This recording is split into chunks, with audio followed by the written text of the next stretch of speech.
American Psychological Association reports that anxiety continues to be the most predominant presenting concern among college students, followed by depression, relationship problems, suicidal ideation, alcohol abuse, sexual assault, and self-injury. The question is, what is causing this trend?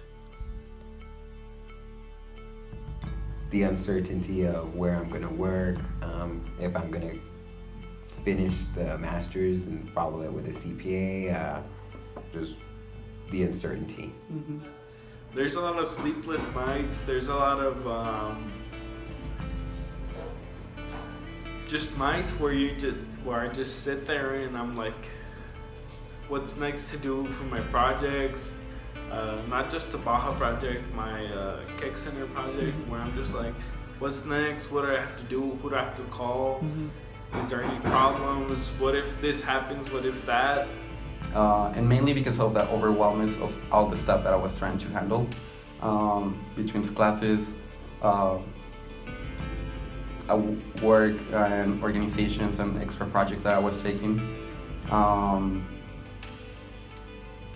Why? I felt like I could have done a better job at organizing. I was always leaving everything by the end, and it eventually catch up to me. Another good question we must ask is, are these conflicting feelings emerging only in seniors, or is senior year different than the rest? Every year is different. Emotionally, I'm in a different state in my life.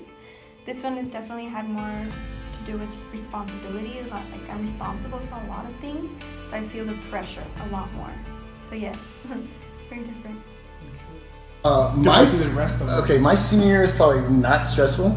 It was not very stressful. Also because I took like the longer path. So my more stressful years were probably like in the middle, like for my second, third year.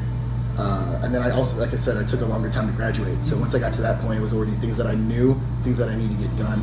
And by that point, if I wasn't going to get them done, then it was basically on me. So you were talking. Stress and anxiety have strong mental and physical repercussions. Students handle them differently, and perhaps while listening to their stress coping techniques, we could help other students confront such devastating emotions. This is why we asked seniors how they handle stress and anxiety. For too long. So the way that I've always coped with anxiety is that I leave town, even if it's for like half a day, even if it's for whatever small amount of time. Like that's what I have to do. Is I always have to change scenery, just because it helps me clear my mind.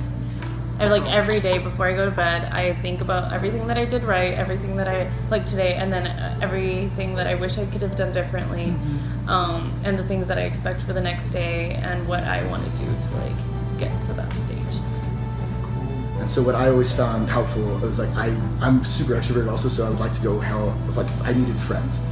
And so even if it was studying with people, or being able to find one night, not even to go out, maybe just go to dinner with people. Get 2 hours off and be able to relax for those 2 hours, even if you're going straight back to study. It was always nice to find 2 hours to hang out with anybody, just to be able to take your mind off of things. Lastly, we asked seniors to share some advice with younger students in regards to stress and anxiety.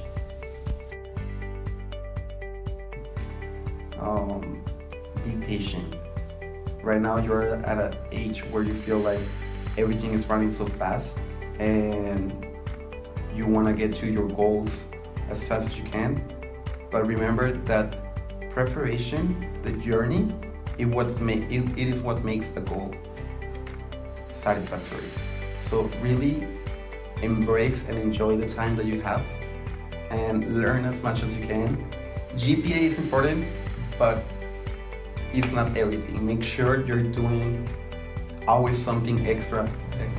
Well, first off, I would definitely say follow your heart, follow your passions and stuff, and there's going to be a lot of things that are going to sway you from what you actually want. There's a lot of exterior motives, sometimes financial more than anything, but I think you should always stick to the path of the things that you're most passionate with, because money comes afterwards always. If you do something that you love, money will follow, and then that's the first thing. And then secondly, like prepare for the future, like seek as many internships as you can, as many opportunities. If you can study abroad as many times as you can, because it changes your life. It really does. So yeah, that's what I'd say. You know, if you're senior year, a lot of people stress out about it.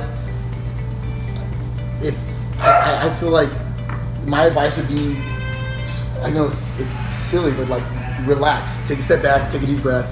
You're at the end of the journey. You know, enjoy the time you have there. Just make sure that, you know, I think a lot of people get so wrapped up into it and they don't allow themselves to have a little bit of fun. And it's gonna happen. You're gonna get stressed and anxious. You cannot avoid it. It's just the way you, I guess, tackle it or how you approach it, your perspectives. And don't try to have everything figured out by freshman or sophomore year. Like, your plan is going to change, and change is good. Don't be scared of it.